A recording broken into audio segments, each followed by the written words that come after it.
Alors bonjour, bienvenue à cette 12e séance du séminaire Questions de rhétorique consacrée aux exposés, deuxième partie. Il nous reste encore deux autres séances à consacrer aux exposés. On en a 3 aujourd'hui et 4 la semaine prochaine et 4 aussi le 21 avril. Ce qui devrait, pour l'essentiel, achever ce segment du séminaire. Je dois vous prévenir que je souffre d'un mal un peu mystérieux. Depuis quelques jours, j'ai des symptômes qui s'apparentent à une labyrinthite.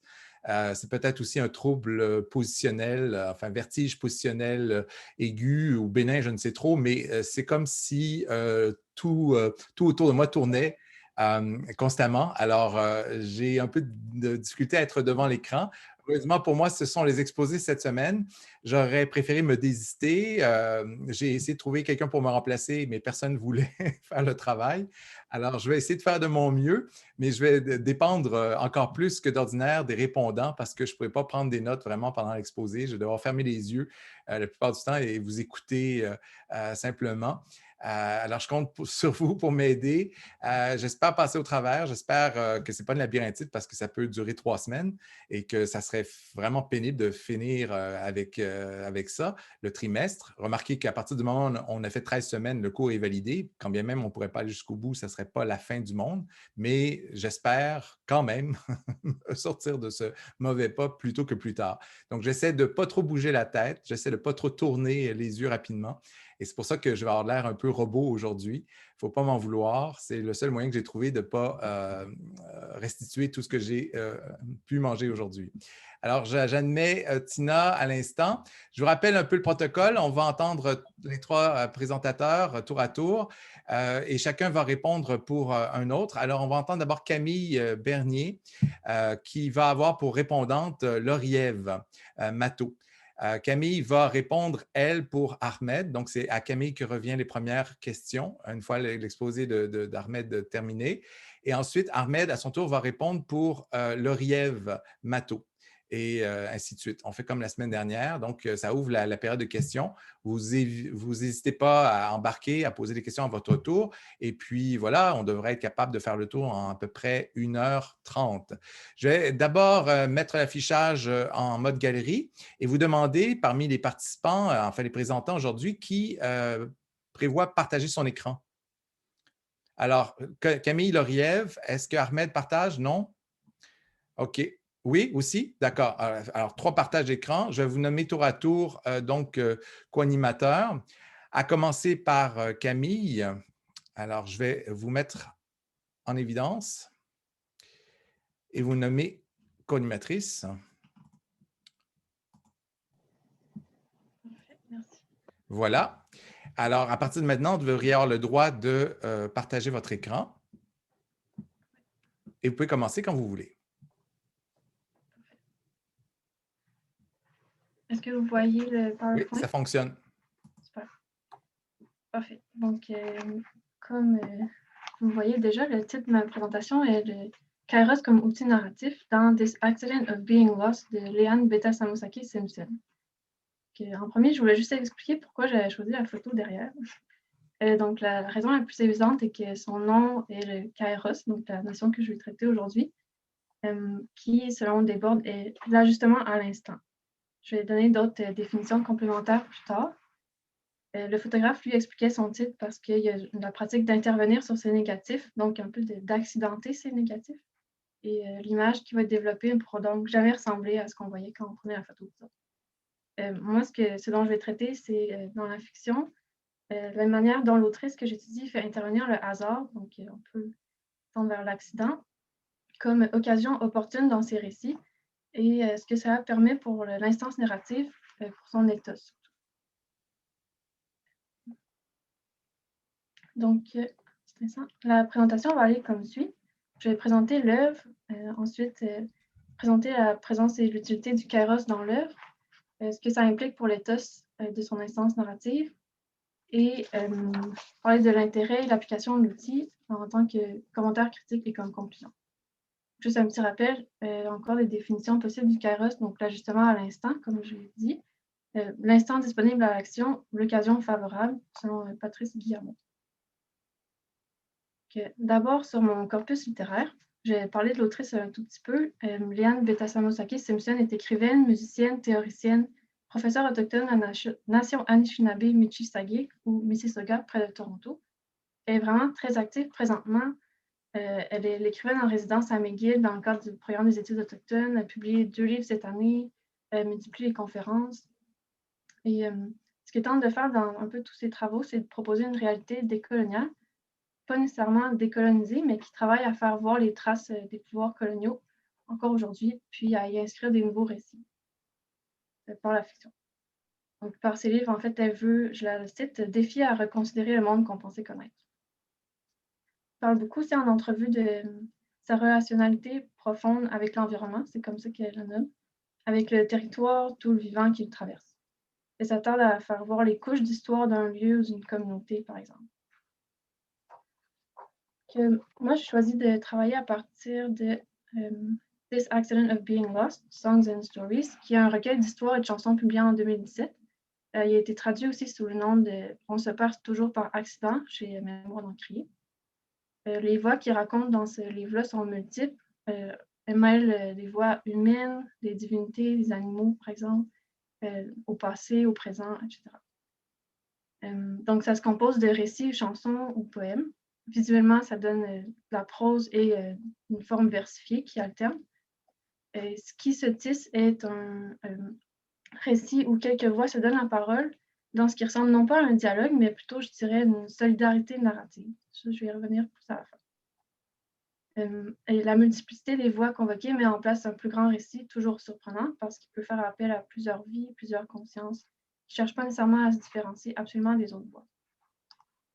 Thématiquement, ce qui lie les textes est le regard incisif qui est porté sur le politique dans l'intime, à travers les sujets récurrents et interreliés, qui sont, par exemple, les figures du colonialisme d'aujourd'hui au Canada, les résistances nécessaires de la part des personnages pour vivre et raconter leurs histoires, les manières que l'amour de s'immiscer dans les brèches que ces résistances rendent possibles, un imaginaire décolonial, pardon, comme détournement des grands récits nationaux, un rapport affectif à son environnement, rapport qui permet de connaître ses récits, etc. Le discours en tant que tel aussi est un sujet récurrent, en ce que les désirs des personnages sont centraux, désir de connexion, par l'amour ou par la résistance, par exemple. Des réflexions sur le langage comme lieu de rencontre, sur ses pièges et ses surprises, réflexions donc sur les lieux communs et aussi sur des stéréotypes identitaires parsèment le livre. Le langage est discuté intérieurement ou comme sujet de conversation entre les personnages. Le contexte et l'environnement dans le livre est très contemporain, mais il y a aussi une réflexion sur l'histoire qui sous-tend l'œuvre. Là, juste pour donner quelques exemples de scènes qu'on peut y lire dans les différents textes, je vais en résumer quelques-unes. Les personnages principaux qui sont humains sont toutes et tous amis ou amants et aussi toutes et tous autochtones. Donc, par exemple, dans le premier texte du livre, on a un groupe d'amis qui se réunit pour rédiger une note à distribuer dans un quartier blanc et bobo, disons, quelque part en Ontario. Et la note veut faire part de leur intention de récolter l'eau de quelques érables pour faire du sirop. L'enjeu dans ce texte-là, c'est la volonté du groupe d'exercer leur droit d'accès au territoire, sans devenir un sujet de conversation dans les soupers, et sans se faire approprier leur projet comme étant de la réconciliation.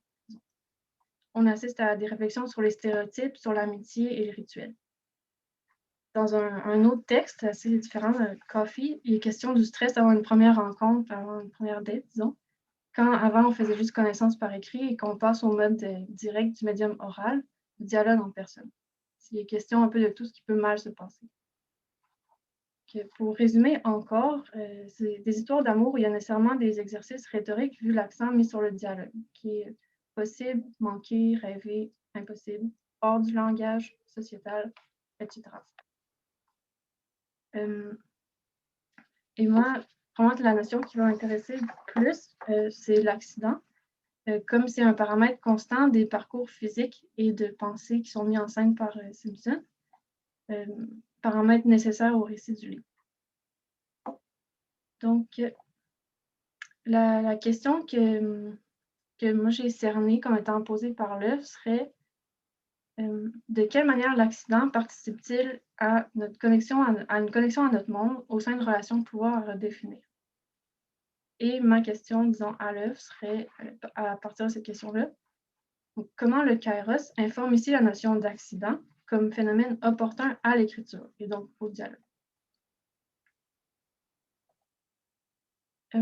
Pour commencer à parler du kairos, je vais commencer avec une citation un peu longue, mais qui va être vraiment utile pour le reste de la présentation. C'est Jacques Pigeot qui nous dit « Le kairos, qu'on traduit en latin par opportunitas, en français par occasion, relève de la nature des choses. L'état, par exemple, des sentiments d'une foule, de la santé d'un patient. Mais il relève aussi d'un savoir, la connaissance que le rhéteur a du moment où l'on peut faire basculer un auditoire, que le médecin a du moment où l'on doit donner le médicament pour renverser la situation. C'est aussi du temps, mais qui est hors de la durée. C'est l'instant fugitif, mais essentiel, soumis au hasard, mais lié à l'absolu. Ainsi, considérer la sensation comme le kairos est une vue très profondément grecque, parce que le kairos renvoie au cours du monde, au hasard, au déroulement imprévisible des choses, mais aussi à un savoir antérieur. Le kairos n'est rien sans le savoir qui permet de le reconnaître. Unique événement parmi d'autres pour celui qui ne sait pas. Mais pour celui qui sait, il est ce qui lui révèle son propre savoir par le choc de la réalité qui se révèle comme signifiante. Je prends une petite gorgée d'eau. Donc, à partir de cet extrait-là, je voudrais insister sur ce que l'opportunité signifie pour les besoins d'une narration qui s'en saisirait, de l'opportunité. Que si le kairos nécessite d'avoir une attention, là c'est un peu plus général, puis après je vais aller vers des extraits vraiment du livre.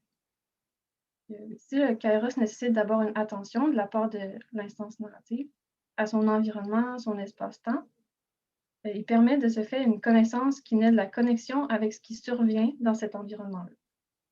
Le kairos semble donc un outil de choix pour décrire l'intégration, l'inscription de l'instance narrative dans son environnement et vice-versa. L'attention à l'occasion opportune apparaît être la condition de possibilité de nouveaux lieux communs. Je vais y revenir un peu plus tard à ça. En effet, si un texte fait uniquement montre de stéréotypes établis, l'attention de l'instance narrative est tournée davantage vers un savoir antérieur au moment de l'énonciation et qui n'a pas besoin de se saisir de la réalité, qui ne cherche pas le choc de ce qu'elle peut signifier différemment. L'effet de cette stratégie est une connexion avec le lectorat, oui, mais qui établit surtout la maîtrise de l'instance narrative sur le savoir qui est communiqué. Une attention toutefois qui serait portée vers ce qui est imprévu dans le discours, comme un accident par exemple, serait formée donc aussi d'un savoir à venir. Ce type d'attention possède ainsi le potentiel de renouveler des lieux communs qui seraient convoqués, et cette posture affecte nécessairement aussi l'éthos de cette instance narrative. Mon prochain point sera sur le lien entre le kairos et l'éthos, après que j'ai été plus dans les extraits du livre. Justement, dans le livre de Simpson, l'accident est saisi par l'instance narrative telle que l'est l'occasion opportune dans le discours rhétorique. Au lieu de miner le récit, ce qui peut sembler à la lecture parfois comme une erreur dans l'enchaînement de l'histoire, disons, devient éminemment significatif. Ce renversement donne plus de force et de présence encore à l'instance narrative. L'écriture, souvent au présent, va accentuer aussi l'effet de surprise au moment de l'intégration de l'accident à l'histoire, en donnant l'illusion d'assister à la pensée en train de s'adapter en même temps que nous aux nouvelles circonstances, possibilités ou impossibilités.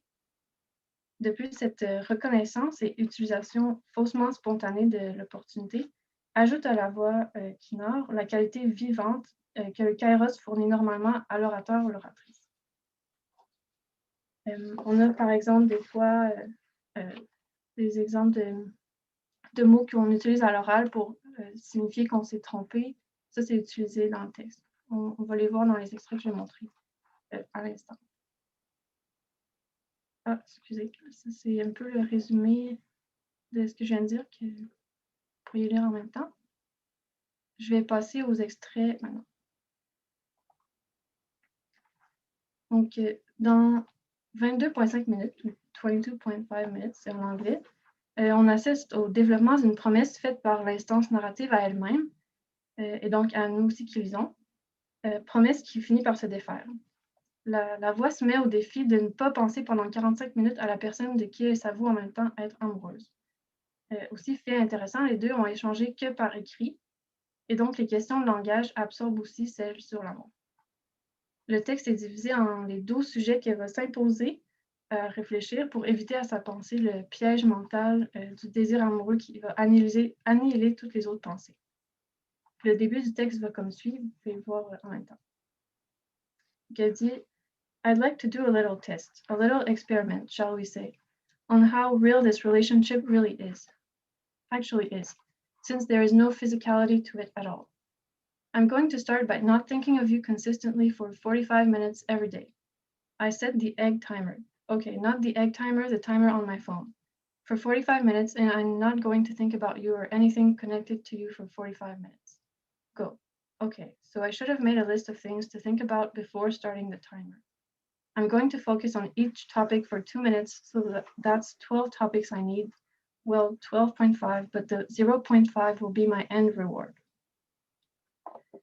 Ce contrat discursif qui s'écrit un peu devant nos yeux, entre guillemets, donne justement l'illusion en premier d'une maîtrise du sujet sur sa propre pensée et une maîtrise sur le résultat escompté du récit. On s'attend à lire sans embûche la version écrite de cette expérience. Surtout que le médium écrit permet normalement les retouches, permet de proposer une démarche nette et réussie, selon les intentions de la narration. Mais on voit déjà ici les marques honnêtes et vivantes, les hésitations à travers la posture déterminée de la voix qui narre. La petite phrase « OK, no, not the egg timer, the timer on my phone » ou bien le « So I should have made a list of things », etc. Ça nous montre avec sincérité les petits accidents qui ont déjà semé le parcours menant à bien l'expérience. On peut, par exemple, se mettre à douter du fait que le défi va être réussi. En cours de route, entre le début ici et la fin, qui va être le prochain extrait, on suit la voie à chacun des 12 thèmes auto-imposés. On passe du vieillissement à une histoire d'être raté, aux ennuis d'écrire comme métier, aux taxes et leur histoire coloniale, etc. Au travers, cependant, est aussi écrit la difficulté à tenir sa promesse, à trouver des objets de réflexion, à garder la contenance d'un sujet qui serait imperméable aux assauts de sa propre pensée. Pensée qui, ici, en tentant de faire dévier le plan de départ, dans ce cas-ci, agit un peu comme un mauvais public, vu la visée autoréflexive de l'exercice. Au terme du texte, on comprend que le 45 minutes visé n'est pas atteint, et on pourrait trouver alors l'instance narrative complètement malhonnête. Toutefois, en sachant qu'on lit une voix qui se saisit toujours de l'accident de se perdre en chemin dans le récit, comme une occasion favorable, la justification que va donner le personnage de cette déviation nous instruit en fait sur un autre sujet. Et le sujet est le temps, finalement, qui était déjà présent dans le titre du texte. C'est l'autre extrait, qui est la fin de ce texte. Je la cite. It's too long because time is different than it was before the internet. The internet makes time pass more slowly. For instance, there is a radio station in Calgary that only plays half songs now because you can't stand to hear an entire song start to finish. There is generally only one good part to most songs, so let's save time and just play that. So that means pre-internet 45 minutes could mean 11 to 13 songs. And now it means 22 to 26 songs. So 22.5 minutes is the new 45 minutes. So I should really start with 22.5 minutes, and that means reward time starts now, which means I can go back to thinking about you directly, and that wasn't actually so hard. La capacité à saisir les occasions opportunes de sa propre pensée démontre une pratique habile du kairos. On y lit, nous, une adaptation illusoirement rapide au réel qui correspond à ce que Pigeot décrivait comme propre au kairos. Quand il disait que le kairos est ce qui lui révèle son propre savoir par le choc de la réalité qui se révèle comme signifiante. Le temps et le rapport à lui, dans le contexte contemporain décrit, modifient le discours possible sur l'amour, et ce, finalement, en faveur de la posture de l'instance narrative. Le personnage a raison de profiter plus longtemps de la collection recherchée. Le dernier extrait dont je vais parler est dans le texte Doing the Right Thing. Donc, le titre nous informe déjà d'une démarche qui est censée bien aller. Encore une fois, au lieu de se présenter comme en contrôle ou sorti du temps de l'expérience, l'instance narrative ne va pas hésiter à décrire les dangers qui ont rendu difficile le dialogue escompté. Ici, c'est la résistance qui va dominer le désir de connexion avec son interlocuteur. Le contexte, c'est un cours d'armes à feu dans la campagne ontarienne. The younger instructor, Eric, is clean-cut like he is the front man of a Christian rock band, and I'm fascinated by him because he is a little scared of me, but he is not letting that stop him. He is making eye contact, taking inventory of which jokes I laugh at, and trying to signal to me that he is an ally by bringing up his recent hunting trip to Cree territory, where he met the Crees, and they didn't conform to his stereotypes. The younger one senses my suspicion. He wants me to recognize him as the good cop. I wonder why he thinks he can insult my intelligence like that. I'm a bobcat that's been non-fatally shot with a .22 and I'm still being pursued. I look him in the eye in a way that makes him feel unsafe and wrong, threatened, like he has met his match. I do not look away. Donc, ici, il est évident que le personnage se voit provoquer une réaction au dialogue d'une manière déstabilisante et non bienveillante. On le comprend par l'analyse rhétorique que fait elle-même Kwe, qui est la narratrice ici, de l'axio, l'élocution et l'éthos de Eric. Pour son récit à elle, ça suppose qu'il y a des embûches liées à l'impossibilité de conserver la direction voulue à l'histoire. Encore une fois, vu le médium écrit, il aurait été aisé d'effacer les moments de vulnérabilité, comme dans la phrase I'm a bobcat that's been non-fatally shot. On comprend que cette vulnérabilité, cet accident-là devient le sujet en fait du texte. Et aussi les dernières phrases de l'extrait, par contraste, font montre de la spontanéité efficace qui naît de la mise en œuvre du kairos. On peut se demander pourquoi le kairos romancé ou forgé est utilisé comme outil. Pourquoi donc l'inscription dans la narration d'un hasard fictif est intéressant dans ce livre et dans la fiction. Puis, je vais vraiment brièvement m'y attarder pour mon troisième point avant ma conclusion. Ce que je veux rapidement discuter, c'est l'effet des qualités du kairos dont peut bénéficier l'instance narrative pour son ethos. Et je ne veux pas seulement en parler comme une action de capitalisation sur ce hasard-là ou ces accidents-là. J'aimerais souligner plutôt ces possibles effets éthiques dont bénéficie non seulement la voix du texte, mais aussi la réception du texte, donc le lectorat. En effet, vu la fonction du kairos qui est de joindre le temps du discours au temps du monde réel, une posture attentive au kairos permet d'imaginer une rencontre fortifiée entre qui énonce et qui écoute. Une citation de Patrice Guillamot va décrire le phénomène. Donc, la conception du kairos concerne en rien l'opportunisme, l'arbitraire ou la ruse, mais pour Gorgias comme pour Aristote, elle est liée à la réussite de l'action effective, en tant qu'elle tient compte de la structure du réel, et qu'elle est même la condition d'une véritable conception de la justice et de l'éthique. Je vais élaborer sur cette implication-là dans mon travail final, puis là, je vois qu'il me reste peu de temps, mais ce que moi j'ai remarqué aussi avec le texte, c'est que cette posture éthique-là, qui prend en compte le kairos, permet d'incorporer une multiplicité des voix à l'écriture d'un récit. En fait aussi, je vais peut-être passer rapidement là-dessus. Elle permet aussi de ne pas hiérarchiser ces voix-là qui sont convoquées. C'est pas très long.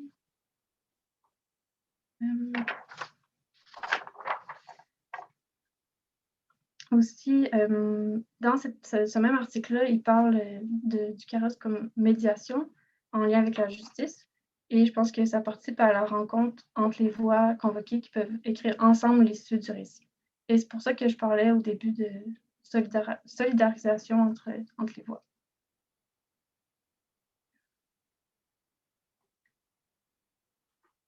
Pour moi, le livre répond assez clairement à sa question de départ, que j'avais identifiée comme étant de quelle manière l'accident participe-t-il à notre connexion au monde, au sein de relations de pouvoir à redéfinir. Moi, il semble que l'attention à l'accident et au hasard soit une condition vraiment nécessaire à une possible relation avec ce qui nous dérange, que cette attention serait moteur de changement. Ce que je trouve aussi le plus intelligent dans cet usage du kairos, comme le démontre Simpson dans son livre, c'est que cette posture-là élaborée peut aussi devenir un réel modèle éthique de pensée, praticable dans plusieurs positions, en tant que public, en mettant en valeur l'écoute, le sens critique et la possibilité de participer à un débat. En recherche ou en sciences humaines, surtout, les recherches se font à titre individuel. En plus, une posture de recherche qui pourrait incorporer l'accident dans sa démarche fait montre déjà d'une confrontation de sa théorie au réel. Et en création littéraire, cette posture est un des moyens possibles pour éviter le stéréotype, en ce que, encore une fois, la confrontation du texte au réel peut l'adapter aux réalités qui sont normalement dissoutes, disons, par l'usage des stéréotypes. Bref, vous aurez compris sûrement que c'est un livre que je trouve vraiment éminemment intéressant. Ce que je trouve le plus impressionnant, je crois, c'est la compassion qui émerge du sens critique développé par la posture narrative dont je parle. Le regard qui est réellement incisif et qui épargne personne, porté sur le réel, est aussi preuve de son attention au monde que nous partageons finalement, et donc à la possible relation entre les choses grâce à l'écoute. Je vais terminer là-dessus. Merci, Camille Bernier. Je vous invite à terminer, arrêter votre présentation pour reprendre le contrôle de l'écran. Merci. Alors, je vais supprimer la mise en évidence et revenir à l'affichage en galerie pour me tourner vers votre répondante, Lauriève Matteau, qui a la première question. Oui, premièrement, je voulais te dire que j'ai beaucoup apprécié la forme que tu as utilisée pour exposer ta problématique en 2 questions. J'ai trouvé ça vraiment original. Et ma question était, je me demandais s'il y avait une raison en particulier qui t'avait poussé à choisir un corpus anglophone. Oui, c'est sûr, j'aurais pu choisir sa traduction, comme ça a été fait dans peut-être les 2 dernières années. Mais aussi, comme l'enjeu de la langue est tellement important aussi pour l'autrice, je n'ai pas commencé encore à le lire en français. On dirait que pour moi, ça va être une étape de plus. Dans un autre de ses livres que j'étudie aussi pour ma maîtrise, elle incorpore des mots dans sa langue autochtone, personnelle, sa langue originale, dans sa langue.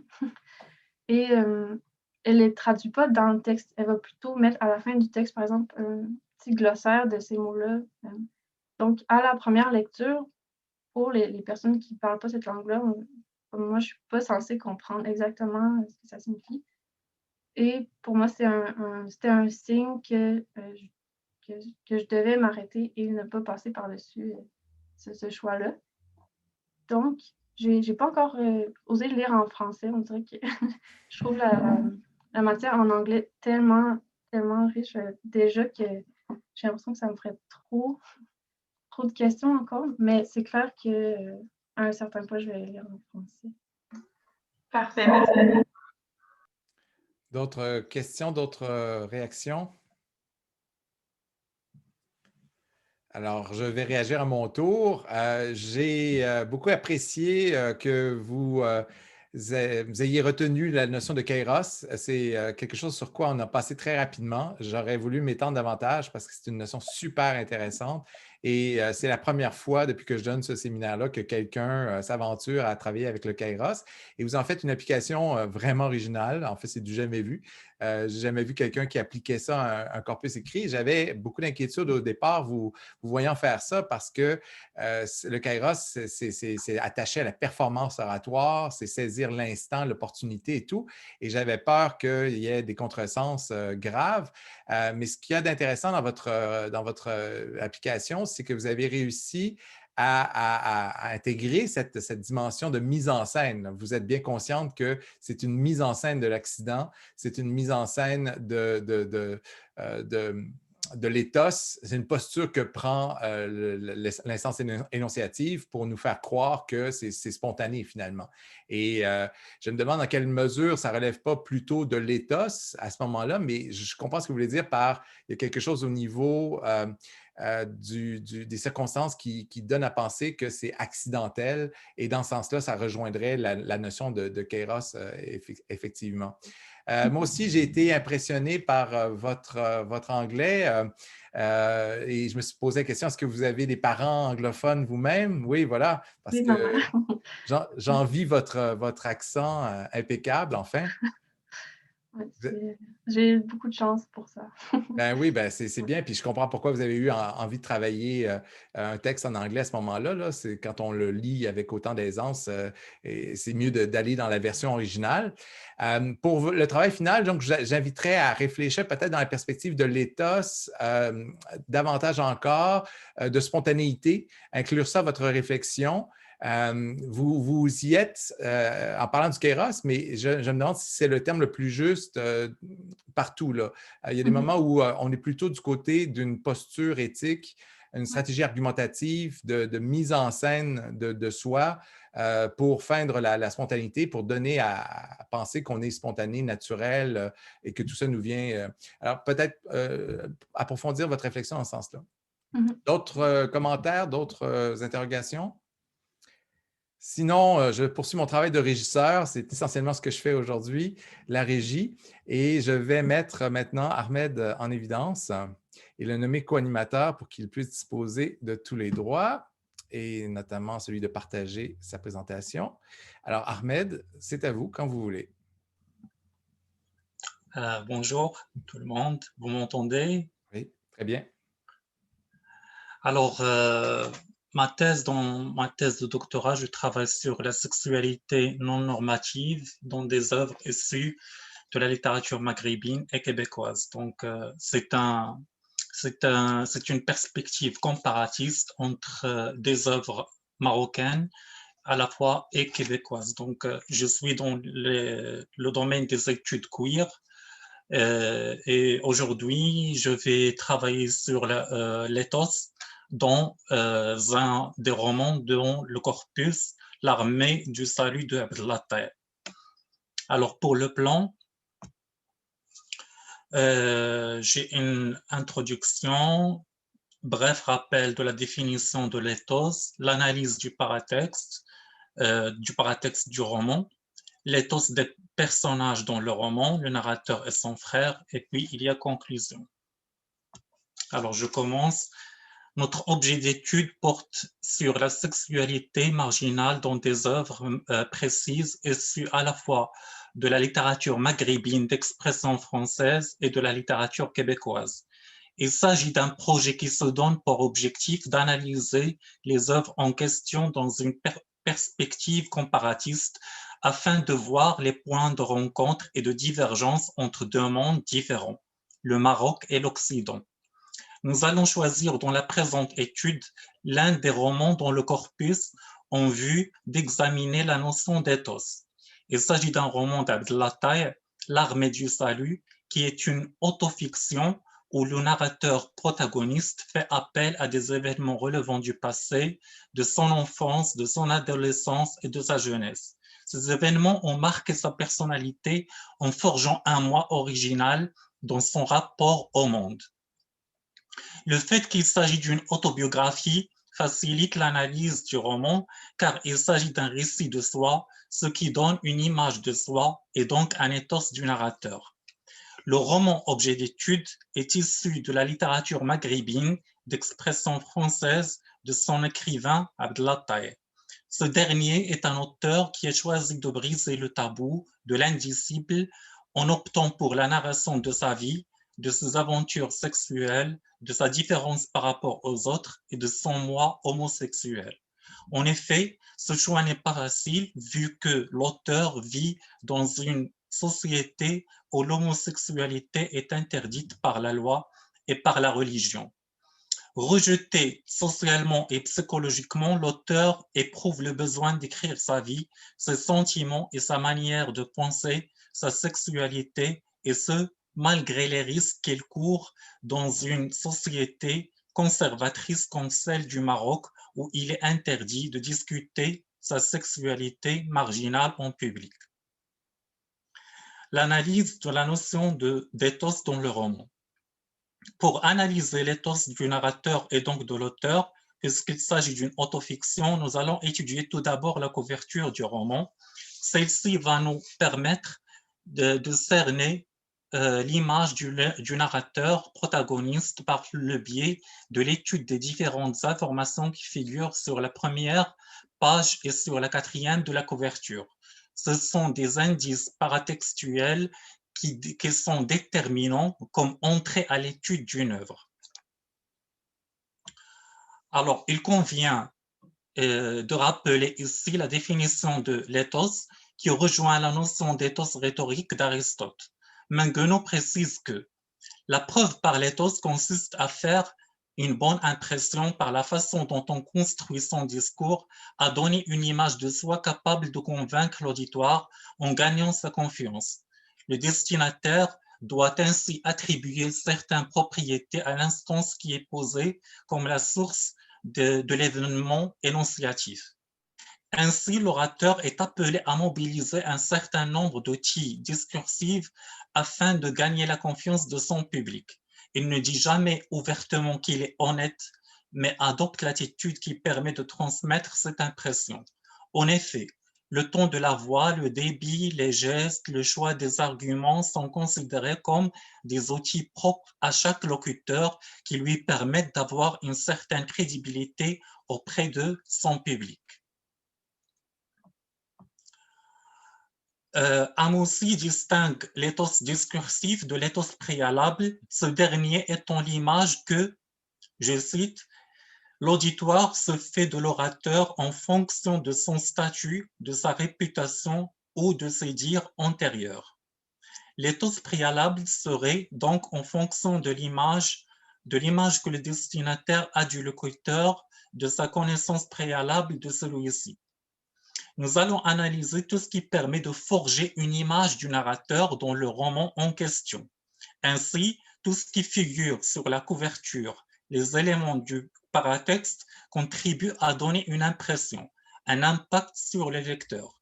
Aussi, nous allons rendre compte de la posture des personnages et de leur identité dans le texte, pour ainsi voir l'éthos qui ressort de l'analyse de ces mêmes personnages. Alors, pour le paratexte, ainsi nous remarquons sur la première de la couverture l'image d'une plage à l'arrière-plan. L'image n'est pas très claire, pour ne pas dire floue. L'absence de clarté nous renseigne sur les événements dans le récit, puisqu'il s'agit d'un rappel des événements passés, donc des souvenirs, et les images que nous gardons dans notre enfance ne sont pas aussi nettes. Ainsi, la présence des gens dans l'image lui donne un certain dynamisme. On remarque qu'il y a des jeunes personnes, celles qui jouent et les autres qui marchent au bord de l'eau. Il s'agit d'une image panoramique prise dans l'eau en prenant un seul côté de la plage. Cette image immortalise un souvenir inoubliable du narrateur, celui d'un voyage à Tanger, une ville au nord du Maroc, avec ses deux frères. Durant ce même voyage, il découvre une autre facette de sa personnalité et de sa vision du monde. Le nom de l'auteur est écrit au milieu en gras, puis il y a le titre au-dessus, écrit dans une autre couleur pour attirer l'attention du lecteur. En effet, il s'agit de la mise en relief du titre et du nom de l'auteur. L'auteur est connu pour ses écrits largement controversés dans sa société conservatrice marocaine. Il suscite à chaque fois la polémique vu la nature de ces sujets qui sont considérés tabous dans un pays arabo-musulman. Il va à l'encontre des lois établies en lançant le débat autour d'un sujet interdit et indicible.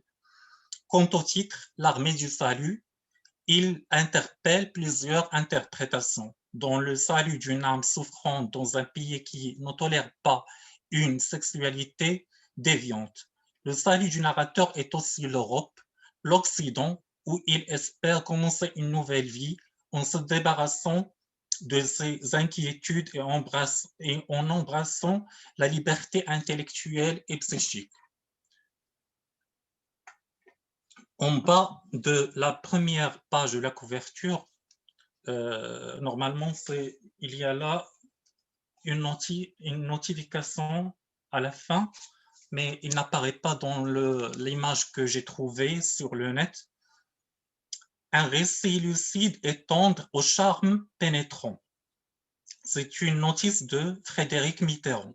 Cette notice nous renseigne sur le récit qui rassemble, selon Mitterrand, la lucidité et la tendresse, deux notions distinctes mais qui sont propres au texte de Glataille où on trouve des souvenirs remontant à l'enfance du narrateur, caractérisés par les sentiments et par le regard lucide d'un enfant qui distingue les choses en analysant les faits.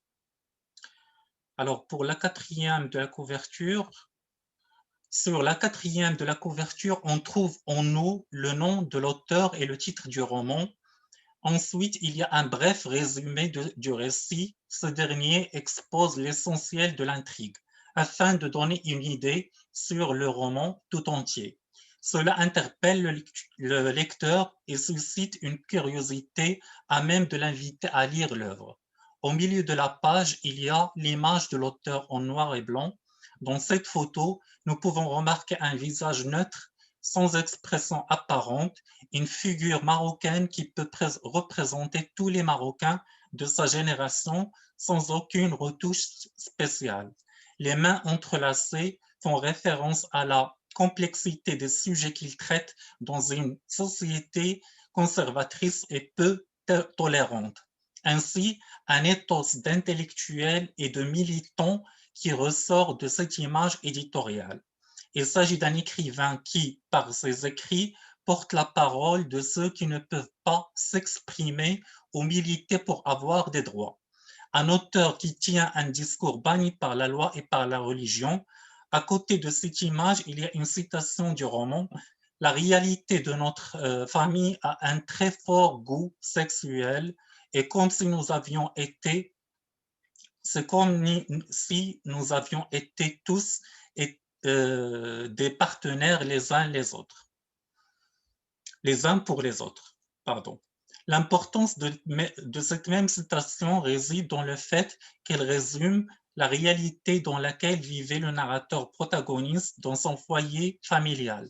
Toute la famille vivait dans 3 pièces, une pour son père, l'autre pour son grand frère et la troisième pour lui, sa mère, ses sœurs et son frère cadet. La promiscuité dans laquelle vivait le narrateur l'obligeait à vivre dans une absence totale d'intimité et par là même une sensation de l'inceste se produisait dans cette atmosphère familiale.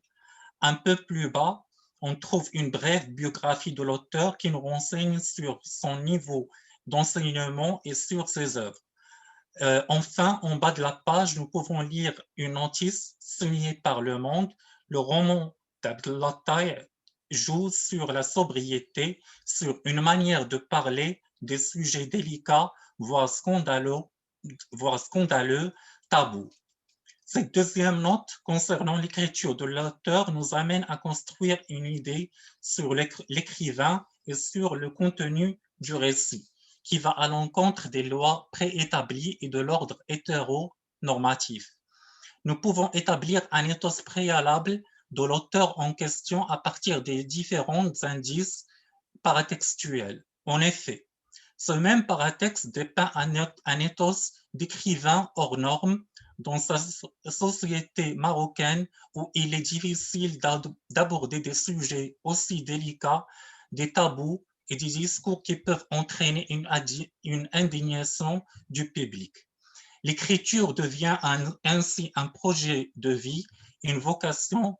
Le fait de vouloir briser le tabou ne va pas sans risque. L'auteur qui annonce ses orientations sexuelles dans ses écrits en décrivant son désir qui est déviant risque entre autres l'échec de son entreprise d'écriture. Alors l'éthos, à partir de l'analyse des personnages, on va voir l'éthos qui ressort de l'analyse de chaque personnage dans le texte. D'autre part, nous allons analyser l'éthos qui ressort de la description des personnages, de leur posture et de leur identité dans le récit. Ainsi, nous allons rendre compte de la relation entre le narrateur protagoniste et son frère en vue de cerner l'image de soi, de l'un et de l'autre à partir des différentes séquences narratives, dont le roman. En effet, c'est à travers cette relation que le narrateur construit une identité homosexuelle. Le frère étant un modèle masculin dès l'enfance du narrateur, il joue un rôle déterminant dans sa conception de la masculinité et dans l'image de la personne du même sexe dans le roman. La manière dont le narrateur perçoit le corps de son frère, son attitude et ses réactions permettent de donner une image précise, une image de soi précise, surtout celle que le narrateur a de son frère. L'image du père étant effacée des souvenirs que le narrateur relate au fil du récit, sauf dans quelques passages au début du texte où il est question d'une dispute entre lui et la mère, c'est le grand frère qui prend le relais. Abdelkbir, le grand frère du narrateur, est un personnage qui a forgé la vision du narrateur et sa manière d'être. En plus d'être un symbole fraternel, il est un exemple à suivre. Il est l'homme, je cite, il est l'homme grand que je voudrais être. Le voyage du narrateur avec ses deux frères a joué un rôle important dans son exploration du corps de son frère. Ce corps si près et pourtant si loin était un modèle de virilité. Dès le début du deuxième chapitre, le narrateur protagoniste se livre à une narration de la naissance de son grand frère. Il était là, il était avant moi, je cite, il était avant moi, bien avant moi. Cette phrase annonce le début de l'histoire d'amour pour le grand frère. Ce dernier est un personnage qui est toujours présent dans la vie du narrateur. Dès l'enfance commence cet attachement pour la personne du grand frère. En effet, la naissance d'un premier enfant garçon est une aubaine pour toute la famille, voire une bénédiction au sens religieux du terme. La vie de famille commençait sous de bons auspices. Un garçon est, quoi qu'il arrive, un signe positif, synonyme de bonne fortune, de richesse, de bonheur.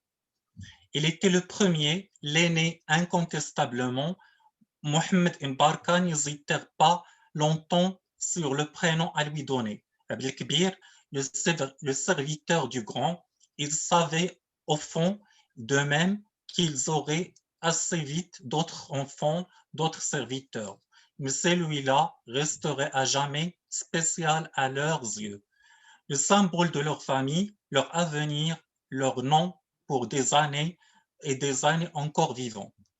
Ce frère adoré et vénéré était incontestablement lié au bonheur de toute une famille.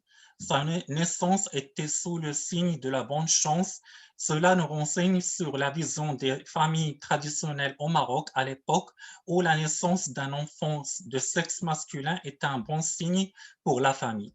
On assiste à une description de la réaction de ses parents qui ont fêté cette naissance assez généreusement. Mon père décida de fêter sa naissance. Alors, tout le paragraphe qu'on vient de lire, tout le paragraphe est basé sur des anaphores qui reprennent ce même personnage. Un garçon, il, le premier, celui-là. Cela met en relief le personnage en question et sa valeur dans la famille dès sa naissance.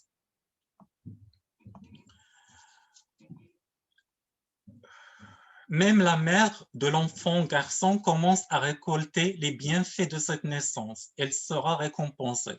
Grâce à Abdelkbir, ma mère acquit enfin définitivement une place légitime au sein de la grande famille Taher.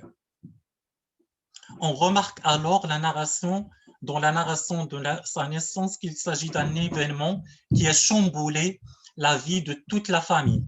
Dès le départ, ce frère est un personnage qui bouleverse l'ordre des choses positivement, ce qui annonce cette adoration pour lui de la part du narrateur protagoniste. La relation entre le narrateur et son frère dépasse le lien de parenté pour adopter une forme d'affection et d'amour particulier. Le nouveau-né doit être fêté, mais aussi protégé du mauvais œil. Je cite, Abdelkbir doit être fêté, donner un sens joyeux à sa venue au monde, s'imposer. En même temps, il devait être protégé.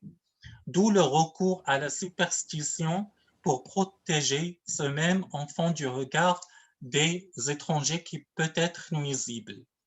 Comme toutes les femmes au Maroc, Mbarka avait son frère, celui sur qui elle pouvait compter en cas de danger. Un frère, c'est un homme qui connaît les talismans, qui est capable de protéger les gens par ses rapports au monde invisible. On remarque alors que l'enfant adoré doit être non seulement fêté, mais aussi il doit être à l'abri de tout danger externe. Par la suite, le narrateur mentionne à maintes reprises ce sentiment d'attachement et de fierté à l'égard de son grand frère. C'est mon frère, oui, mon frère, mon grand frère, il est à moi. J'ai un grand frère, un vrai grand frère, il s'appelle Abdelkbir, il est grand, il est plus grand que moi, il est plus que mon frère. Nous avons le même père, la même mère, il est le premier garçon, je suis le deuxième. Ainsi, le narrateur protagoniste ne dévoile ses propres sentiments à l'égard de son frère aîné. Ce sont des émotions complexes qui se caractérisent par un sentiment d'amour, de fraternité, de découverte et de frustration. Le narrateur n'arrive même pas à définir ce sentiment, si c'est normal, naturel ou bien il s'agit d'un amour anormal et aberrant. Mon frère est là depuis le début. Il est le deuxième chef de la famille. Il a étudié à l'université les sciences politiques. Il a lu je ne sais combien de livres. Il a travaillé pour nous, pas pour lui. Il a aidé Mohamed Mbarka à construire la maison de Hay Salam. Il m'a donné des livres, ses livres, des musiques, sa musique. Et surtout, il m'a emmené au cinéma pour rencontrer le 7e art qui a changé ma vie, mes yeux, et c'est grâce à lui. Ainsi, l'importance de la présence de ce grand frère dans la vie d'Abdallah, le narrateur, réside dans le fait qu'il l'a initié à la vie. Il était à un moment donné une ressource financière pour la famille. Il a donc aidé ses parents quand il a travaillé, puis il a su aider son petit frère sans le vouloir à découvrir le monde des livres ainsi que le cinéma qui était une passion pour le narrateur. Le corps du grand frère est un symbole de la masculinité. Il a une moustache, une belle moustache noire et fine qui lui donne un air important, qui le rend beau. Ainsi, le toucher et l'odorat jouent un rôle essentiel dans la découverte de ce grand corps qui demeure mystérieux malgré toutes les tentatives de l'approcher. Sous la même couverture, on passait des heures collés l'un à l'autre. Nous avons l'impression que tous les fantasmes se passent dans l'imaginaire du petit frère, sans pour autant se concrétiser dans la réalité par un acte quelconque. Abdelkbir s'offrait à moi, il a fait très chaud, il ne portait qu'un slip noir, il dormait sur le dos, il n'avait pas aucune couverture sur lui. Son corps est blanc, il a un peu de poils sur la poitrine, beaucoup sur les jambes et les mollets, des poils très noirs et frisés. Le narrateur découvre ainsi son attirance pour le corps de son frère et par là même une attraction pour le sexe masculin en général. Ce corps constitue un espace dans lequel le narrateur baigne en observant les petits détails. J'ai nagé tout l'après-midi dans ce corps inconscient du spectacle qu'il m'offrait. Ce corps qui est une partie de moi et qui est en même temps un autre moi. En effet, le narrateur essaie de découvrir le monde de son frère en trouvant du plaisir à explorer les objets de sa chambre, En son absence, j'entrais par la fenêtre dans sa chambre fermée à clé et j'y restais des heures assis ou bien allongé comme ça dans un état de suspension à regarder ce qu'elle contenait. C'est l'univers intime qui pousse les fantasmes à l'extrême. En découvrant les slips du grand frère tachés de son sperme, considéré comme le prolongement de son corps, le narrateur a pu entrer dans son intimité. Sous sa bibliothèque, il cachait des slips qui avaient une odeur particulière et étaient tachés de blanc à l'intérieur. Je mis du temps avant de comprendre que c'était son sperme. En outre, le narrateur ne se pose même pas la question sur ce genre de désir à l'égard de son grand frère. Pour lui, c'est une attraction normale qui ne doit pas être remise en question, surtout dans son imaginaire d'enfant. Ça me semblait normal d'avoir un désir, ça me semblait normal d'avoir ce genre de désir pour tout ce qui est en relation avec Abdelkbir. Avec mon frère, je ne m'interdisais rien, tout était naturel. Leur voyage à Tanger, une ville située au nord du Maroc, a permis au narrateur de vivre un moment d'intimité toujours fantasmé et imaginaire avec son frère. En effet, le grand frère, en décidant de mener ses deux petits frères en vacances à une autre ville, il a adopté la posture de l'homme adulte responsable qui peut protéger ses petits frères, ce qui fait plaisir au narrateur. Il faisait l'homme qui a une situation et cela me rendait heureux. Tanger acquiert au fil du récit un statut particulier, c'est le lieu où le narrateur s'est approché encore plus de son frère. Tanger est à tout jamais associé dans mon cœur et mon esprit à mon grand frère. Cette ville est aussi un lieu de rêve, des rêves, ce qui la place dans l'imaginaire du narrateur dans un monde virtuel et merveilleux. Je cite, « J'ai rêvé toute la nuit de Tanger, ce que je ne connais pas vraiment encore. Je marchais seul dans des rues pleines de monde, des gens pas seulement marocains, des rues pas vraiment marocaines. Cette ville est un espace qui est proche de l'Europe et donc de l'avenir. Il est associé à l'espoir de vivre une vie meilleure. Les lumières symbolisent le rêve qui s'oppose à la réalité amère du présent, du moment présent. Je cite, l'Espagne, justement, nous l'avons aperçue depuis une sorte de belvédère au milieu de l'avenue Victor Hugo. Il faisait nuit, très noir, au loin, de l'autre côté de la Méditerranée, on pouvait voir clairement des lumières scintillantes. C'est pendant ce voyage à Tanger qu'Abdallah a expérimenté pour la première fois de sa vie le sexe avec un homme.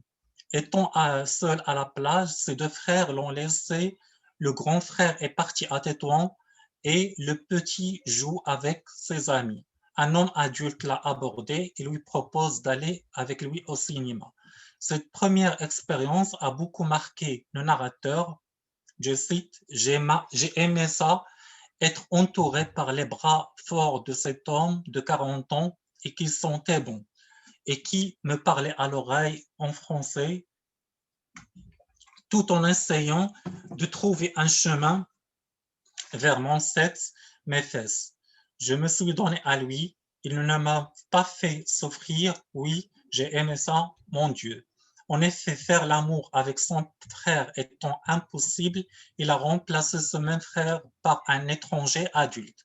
Ainsi, le narrateur a compris que son attirance pour son frère va au-delà d'une simple attraction, c'est une orientation sexuelle qui a commencé dans le foyer familial et a fini par une concrétisation ailleurs. Le remords que le narrateur ressent est un sentiment dû à une relation supposée avec son frère. Je suis un traître et j'ai trahi Abdelkbir. Ce sentiment de culpabilité a vite cédé la place à une tristesse profonde quand le narrateur a appris que son frère était amoureux et qu'il allait se marier. Le narrateur est toujours dans les actions imaginaires et le lecteur comprend que toutes les actions envisageables par lui demeurent figées dans son cerveau sans être appliquées dans la réalité.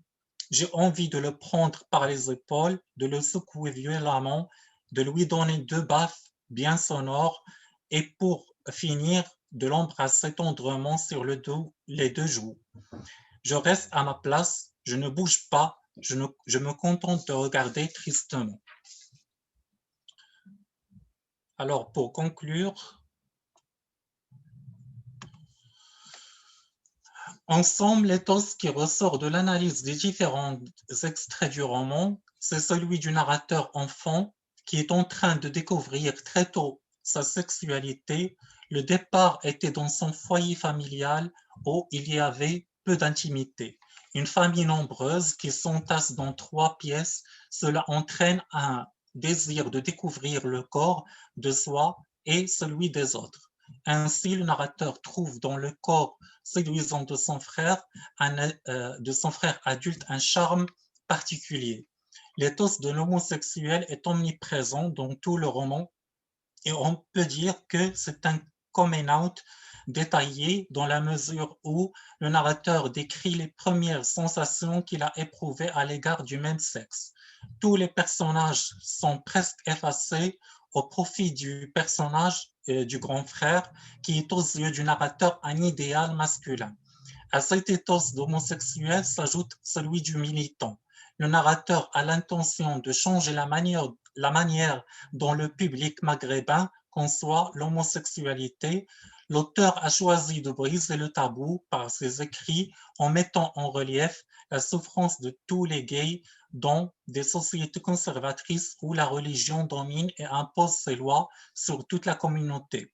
En effet, l'éthos du grand frère, c'est celui d'un homme mature, responsable, plutôt réservé, vu le peu d'échanges qu'il entretient avec son frère, ce qui ajoute au mystère et à l'ambiguïté de sa personne aux yeux du narrateur. Le mariage d'Abdelkbir est perçu comme une trahison puisque la société oblige l'homme à se marier et assurer son rôle de père de famille. Le narrateur est triste parce qu'il ne peut jamais être comme son frère, puisqu'ils n'ont pas les mêmes orientations sexuelles. Il y a en effet un rapport de possession entre le narrateur et son grand frère, qui, une fois marié, il n'est plus le même. Voilà, je vous remercie. Merci beaucoup, Ahmed, pour cette belle présentation sur la sexualité marginale dans la littérature maghrébine. Je vais me tourner tout de suite vers votre répondante. Camille Bernier, donc, chargée la première question. Oui, j'ai peut-être 2 questions. La première étant vraiment terre à terre, mais c'est comme tu parlais de la couverture du livre, je me demandais si tu savais si la couverture changeait selon... en fait, c'est un peu toujours comme ça, mais si tu avais étudié les différences des couvertures, donc l'éthos préalable de l'auteur. Je n'ai pas entendu Selon les très bien. contextes de Est-ce qu'il y a différentes couvertures de ce roman? Est-ce que vous avez examiné, par exemple, les différentes éditions pour voir s'il n'y avait pas des modifications au niveau de l'éthos projeté d'une couverture à l'autre? Oui, c'est par rapport à... Ça dépend de... Ça diffère dépendamment des maisons d'édition. Chaque maison d'édition a sa propre couverture. Donc, oui, il y a plusieurs couvertures et ça interpelle plusieurs interprétations à chaque fois que ça change. Et mon autre question est plus par rapport au texte, mais je me demandais parce que on parlait des ethos, mais je me demandais si le narrateur finissait par prendre son frère comme contre-modèle après la trahison pour construire son propre ethos ou si le frère demeurait un modèle positif. Oui, je n'ai pas entendu. Est-ce que le frère demeure un modèle positif? Oui. Après le mariage, vous voulez dire? Ouais. Oui, après le mariage, c'est l'enfant, le narrateur, il est enfant de 13 ans. Donc, il relate des événements qui remontent à son enfance. Et le frère, il était un modèle à un moment donné. Donc, c'est dans le deuxième chapitre, tout le deuxième chapitre, il est réservé à ce frère aîné. Et après ce chapitre, on mentionne, on n'a aucune indication du frère. On passe à autre chose et il relate autre chose. Donc, il est parti en Europe pour faire des études et il a rencontré d'autres personnes. Donc, on n'a pas mentionné encore le grand frère ultérieurement. C'est au niveau du deuxième chapitre, quand il était un modèle pour lui, et après son mariage, il reste son frère, son grand frère, mais il ne l'a plus marqué comme avant. OK, bon, merci. D'autres questions, d'autres commentaires? Je voudrais vous féliciter d'abord pour ce choix très intéressant de texte et de sujet aussi. Là. Je pense que ça mérite d'être traité. Ça me rappelle mes lectures de Driss Schreibi, auteur marocain. Justement, je pense que c'était Le passé simple, qui abordait des sujets tabous et choquants, notamment l'inceste. Ça pouvait déranger, mais ce sont des réflexions nécessaires et qui font avancer la société. Et c'est chouette de voir que des gens s'y intéressent et consacrent des efforts à faire valoir l'intérêt de ces sujets-là, justement. Et vous avez, à raison, beaucoup parlé des indices paratextuels. Vous vous êtes attardé en début d'analyse sur l'éthos du paratexte et c'était très convaincant, ma foi. Vous aviez bien mis en évidence cet éthos préalable militant de l'intellectuel hors norme qui a conçu l'écriture comme un projet de vie, comme une mission, comme une vocation. Et je pense que c'était vraiment très convaincant, cette partie-là. Pour la suite et dans le travail peut-être de remaniement de votre travail, enfin votre communication, peut-être pour la version finale, je vous inviterais à isoler des passages qui seraient plus clairement évocateurs d'un ethos ponctuel parce qu'il y a une tendance dans votre présentation à confondre l'ethos avec l'identité. La notion d'ethos se confond avec l'identité et ce n'est pas faux. Et vous avez une bonne piste, mais l'identité, c'est un ensemble de postures. Vous avez tendance à en traiter de façon générale, alors que ça prendrait des preuves textuelles, des citations où on voit telle posture s'afficher, et puis une autre, et vous l'identifiez cette posture-là, et vous montrez comment ces postures s'additionnent pour composer un ethos au final. Donc, au niveau de la méthodologie, peut-être resserrer cet aspect-là. Ce que vous dites est tout à fait juste. C'est juste que pour bien ancrer ça dans une perspective méthodologique, il faudrait s'arrêter à des preuves qu'on isole, donc, plutôt que de parler de manière générale. Vous avez tendance à parler de manière générale du personnage, du rapport à son frère, et tout ça est très, très juste, mais c'est plus du côté de l'identité, son identité homosexuelle, mais cette identité homosexuelle, elle se décline de plusieurs façons à partir de différents événements, à partir de différentes citations. Et vous pouvez les identifier, les isoler, ces citations-là, pour montrer comment elles se constituent progressivement. Au départ, elle est non problématique. Il y a un ethos non problématique. Le garçon regarde son frère, puis ne se sent pas coupable d'éprouver ce qu'il ressent. Il n'y a personne qui a dit que ce n'était pas correct. Et ça, voilà, il faudrait isoler ces passages-là pour montrer comment, à chaque fois, il y a une pierre qui s'ajoute un petit peu à la constitution de son identité. Ce sont autant d'arguments éthiques qui se regroupent pour constituer une identité, en fin de compte, là, au final, dont vous rendez très bien compte par ailleurs.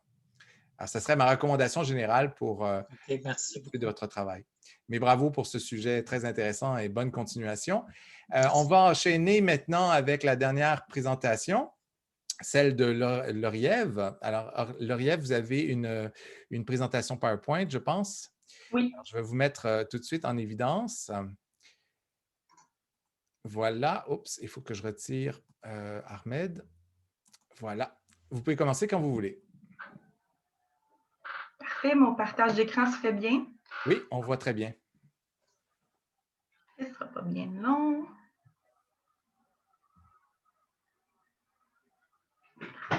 Donc, merci, M. Vaillancourt. Bonsoir à toutes et à tous. J'espère que vous allez bien. Mon exposé de ce soir portera sur une analyse de l'éthos de l'instance narrative dans Délite, un récit écrit par Daphné B. Avant de vous exposer ma problématique, j'aimerais vous parler brièvement de l'autrice et de son recueil Délite. Daphné B. Baudouin-Pilon, née en 1990, a effectué une maîtrise en création littéraire à l'Université du Québec à Montréal. Son intérêt marqué pour la poésie a donné lieu à la parution de Bluetiful en 2015 aux éditions de l'Écrou, de Délite en 2017 à Loi de Cravant et de Maquillé en 2020 aux éditions Marchand de Feuilles. Traductrice littéraire à ses heures, Daphné B. est aussi la cofondatrice de Fémicile, une plateforme de publication pour des femmes par des femmes qui propose une vision contemporaine de la littérature au Québec. Outre les textes qu'elle publie sur cette plateforme, elle a aussi apporté sa contribution à de nombreuses revues littéraires. Dans le cadre de cette analyse, nous nous pencherons sur son récit Délite, un texte en fragments qui se divise en 5 sections. Cheyenne, Taipei, Montréal, Encore Noël et Délite. Ce recueil aux forts accents poétiques aborde des thèmes tels que le quotidien, la quête, l'ailleurs, la nostalgie et le deuil. L'univers dans lequel Daphné B. plonge son lecteur avec ce livre est un monde fait de noirceur, où tout s'écroule et dans lequel la narratrice cherche à tout effacer pour mieux renaître.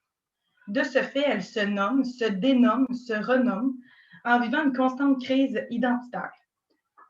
Délite, c'est donc le récit d'une quête identitaire qui mène à un dénouement plutôt sombre où la rature et l'effacement demeurent les seules solutions envisageables. Je vous expose maintenant ma problématique qui guidera ma recherche.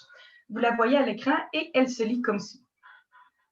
Considérant qu'une crise identitaire de l'instance narrative est au cœur du recueil Délite de Daphné B., il s'agit du point de départ de notre analyse.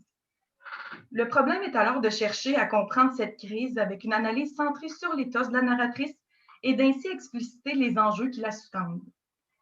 Afin de mieux cerner cette problématique, nous verrons comment l'identité morcelée de la protagoniste la pousse à se représenter sa propre mort, comment son corps traduit une décomposition de soi et comment le paratexte reflète son identité éclatée. À la suite de notre analyse, nous serons en mesure de montrer que la crise identitaire de l'instance énonciative tend à l'effacement de cette dernière et plonge ainsi le lecteur dans un imaginaire de la fin. Rentrons de ce pas dans le vif du sujet avec ma première partie d'analyse qui s'intitule « Une identité morcelée ». Tout d'abord, un des enjeux majeurs qu'engendre la crise identitaire vécue par la narratrice Daphné, c'est une recherche d'identité qui se solde par un échec, puisque l'identité de la protagoniste reste totalement éclatée. Plus elle se cherche, plus elle éprouve un désir d'effacement qui semble être sa seule solution pour exister. En effet, l'instance narrative de Délite entretient un lien paradoxal entre la vie et la mort. Autrement dit, pour avoir le sentiment de vivre sa vie, la narratrice homodiégétique cherche à s'effacer pour tout recommencer. Pour ce faire, elle rature d'abord d'où elle vient, ses origines, en effaçant son matronyme et son patronyme. Par la suite, elle explore une finalité plus brutale, le suicide, la mort. Effacer mes 2 noms de famille n'a jamais été accidentel. C'est ce que l'instance narrative nous révèle à la fin du premier chapitre. Ce passage montre que l'effacement des noms de la narratrice n'est pas un choix stylistique ou encore esthétique, mais qu'il relève plutôt d'un rapport conscient à l'autodestruction. Effectivement, le fait de retirer son matronyme et son patronyme est une façon pour l'instance narrative de se représenter sa propre mort. Cette représentation de son inéluctable destin est essentielle à sa survie, puisqu'elle lui permet d'être en certain équilibre avec son désir d'effacement et son désir de construction d'identité. Le retranchement de ses noms symbolise un délaissement de sa vie d'avant, et je la cite ici. Lorsqu'on abandonne tout, on veut aussi laisser son nom derrière. Ce qui place la narratrice dans un temps de transition, un entre-deux temps, entre un temps de l'avant et celui de l'après, où l'appréhension d'un monde nouveau lui fait entrevoir une certaine lumière quant à son apocalypse intime. C'est cet espoir d'un renouveau qui la pousse vers une fin vécue sur un mode personnel. En plus d'effacer ses noms de famille, l'instance narrative évoque à la page 111 un autre pseudonyme qu'elle a emprunté pour se définir, Daphné Cheyenne. Cette seconde tentative de reconstruction par la dénomination montre que la quête identitaire de la protagoniste est cyclique et sans fin. En ce sens, Daphné cherche à se détacher de qui elle est, mais n'y arrive pas totalement, ce qui amplifie sa crise identitaire. Et je la cite ici. À Taipei, j'avais beau vouloir m'extraire de mes noms de famille, je revenais sans cesse vers eux. Ce magnétisme envers ses origines ne fait qu'exacerber son désir d'effacement, et je la cite encore une fois. Revenu à la maison, je regarde mon nouveau nom, celui qui n'est pas inventé, juste biffé. Je voudrais pouvoir l'effacer en entier. Le fait que l'instance énonciative se dénomme et se renomme reflète bien l'état de fluidité dans lequel se trouve son identité. Cette dernière est initialement fragmentée, mais la narratrice éprouve tout de même un désir de reconstruction. Elle se lance dans une quête pour essayer de se définir en changeant de nom, mais elle ne peut y arriver ne sachant pas qui elle est réellement. Et je la cite ici. Il s'enfuit au pas de course et me laisse avec le mien, son nom. Je le répète en boucle comme un bulldog enragé. Daphné, Daphné, Daphné. Normal que je ne sois pas capable d'aimer. C'est juste mon nom que je reproduis tout le temps. Même quand je retourne en arrière, c'est moi que je vais chercher. La répétition de son prénom montre l'attachement qu'elle porte à celui-ci, puisque c'est la seule chose qui la définit et qui ne fluctue pas au cours du recueil. Ce passage marque aussi le désir de la narratrice de se connaître et parallèlement sa difficulté à s'apprécier pour qui elle est. En répétant son nom, Daphné cherche à se convaincre de son identité, mais cela ne semble pas réussir. Elle se tourne donc, et depuis longtemps déjà, vers l'effacement, une mise en scène de sa propre fin, qui reste la seule solution, la seule finalité possible. Et je la cite. Sur une de ces cassettes, je dis qu'à ma mort, je veux me faire brûler. Déjà, à 6 ans, je veux tout effacer. Comme mentionné plus tôt, la crise identitaire vécue par la narratrice lui fait entrevoir sa propre fin, puisque son identité morcelée la pousse à vouloir s'effacer. Son éthos déconstruit, mais paradoxalement aussi construit par le récit, la précipite vers une sombre finalité. Elle le dit elle-même, je pense à la mort. Les liens entre l'identité de l'instance énonciative et la mort sont nombreux. En effet, son désir d'effacement, de reconstruction et d'en finir avec ce qu'elle est, traduisent un manque dans son identité initiale. La solution de Daphné pour combler ce vide et par le fait même pour exister reste la représentation de sa propre mort. C'est la raison principale qui la pousse à retrancher ses noms.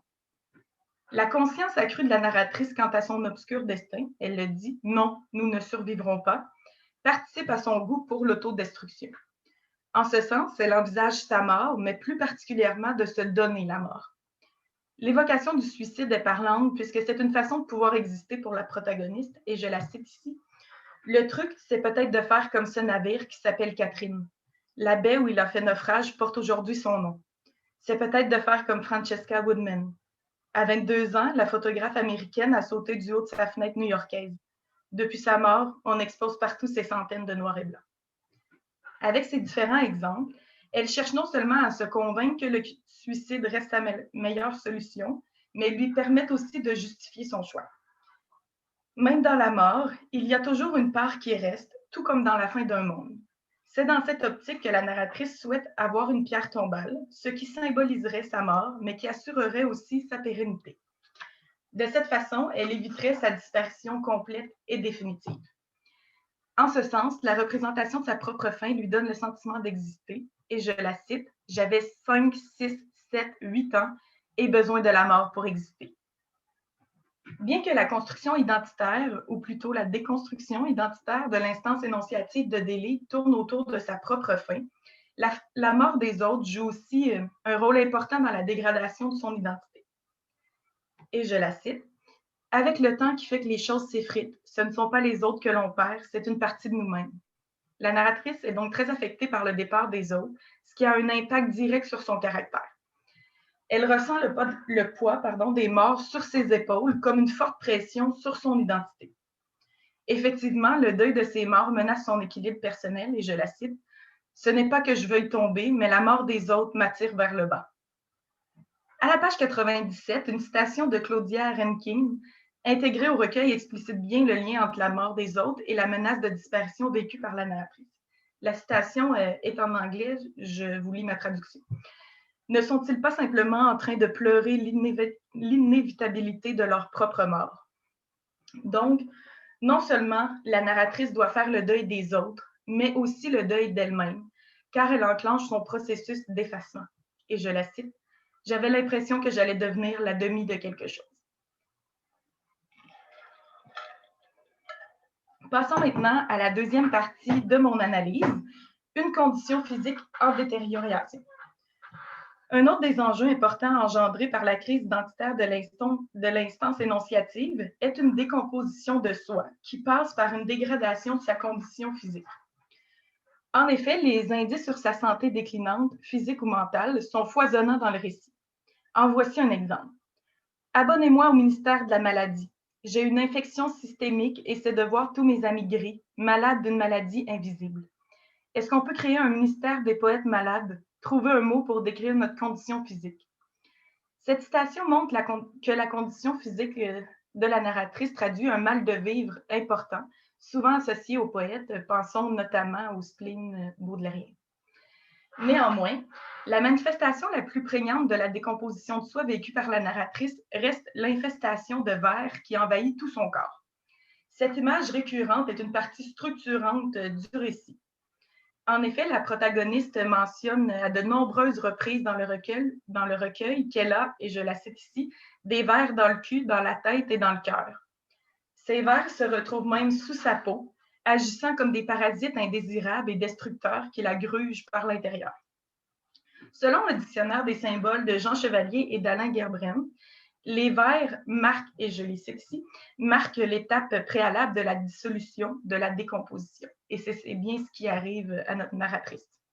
Encore une fois, c'est le départ des autres qui infecte l'instance énonciative et qui précipite sa décomposition. Et je la cite ici. Quand Charles est parti, les parasites me ramenaient à moi-même comme une paire de claques. Comme pour sa recherche d'identité, la contamination de la narratrice est cyclique et sans fin, bien qu'elle essaie de se guérir. Je la cite une autre fois. J'étais peut-être partie à Taipei avec Brian pour essayer de me filtrer, de couper quelque chose comme un fil, le cycle de ma contamination. Quand ça pique, je me gratte, les œufs s'incrustent sous mes ongles et je les porte à ma bouche. Je me contamine encore une fois. Ce passage expose le désespoir dans lequel se trouve l'instance narrative, où tout espoir d'aller mieux est inexistant. Les vers participent à l'effritement constant de l'identité de l'instance énonciative et mènent donc cette dernière au bord du gouffre, ce qui la pousse d'autant plus vers l'effacement. Et je la cite. Les vers grugeaient ce que j'avais de plus précieux. Afin de se soigner, Daphné consulte un docteur qui lui dit « Tu souffres peut-être d'effacement ou de rature. » À la page suivante, la narratrice consent à cet effacement. Et c'est cela qui imprègne tout le récit. Ça a un impact direct sur sa quête identitaire. J'en suis maintenant à vous parler de ma dernière partie d'analyse qui s'intitule « Un paratexte miroir ». L'analyse de l'éthos peut aussi se faire en fonction de la planification textuelle du récit, ce qui nous amène à porter une attention particulière au paratexte dans cette partie de notre recherche. Cette démarche s'avère pertinente en lien avec notre problématique puisque le paratexte agit comme un miroir. Effectivement, il est le reflet de l'identité éclatée de la narratrice. Soulignons de prime abord que le titre du recueil, Delete, qui signifie effacer en français, est en lien direct avec la dissolution qui s'impose à la protagoniste. Comme mentionné plus tôt, son rapport à l'autodestruction agit comme moteur dans sa quête identitaire. Il y a aussi d'autres indices du désir d'effacement de Daphné, qui sont les images présentes sur la première de couverture et sur la quatrième de couverture. Vous voyez à l'écran la première de couverture qui présente un dessin d'une femme avec un chapeau de cow-boy. On retrouve le même chapeau sur le plat verso du livre sans toutefois apercevoir l'image de la femme. Je ne sais pas si vous allez bien voir, mais ça c'est parce que je n'ai pas trouvé d'image du dos du livre. Alors voilà, on ne voit plus du tout l'image de la femme. Puis c'est quand même un procédé très intéressant puisqu'il reflète la solution finale empruntée par la narratrice, la représentation de sa mort par la dissipation de son identité. De plus, à la page 63, La protagoniste souligne, et je cite ici, qu'à Taipei, tout le monde a peur du chiffre 4. Prononcé en mandarin, il ressemble au mot mort. Non seulement ce chiffre, symbole de la mort dans le récit, est intimement lié au destin inévitable de la narratrice. Elle affirme habiter sur la rue 4, appartement 4, au 4e étage, mais il est aussi utilisé 2 fois pour numéroter les chapitres. En ce sens, le chapitre 5, qui se nomme Delete, porte aussi le chiffre 4 en rappel à la mort de l'instance narrative. Également, bien que Delete relève d'une autofiction, j'ai toujours gardé une distance considérable entre l'instance énonciative du récit et l'autrice. Néanmoins, je vais me permettre ici un tout petit écart afin de souligner le pseudonyme utilisé par l'autrice Daphné B. La rature des noms de famille de la narratrice est donc exposée dès la première de couverture. Autrement dit, l'effacement de la protagoniste est amorcé et presque accompli avant même que le lecteur ne commence sa lecture en raison des signes présents dans le paratexte.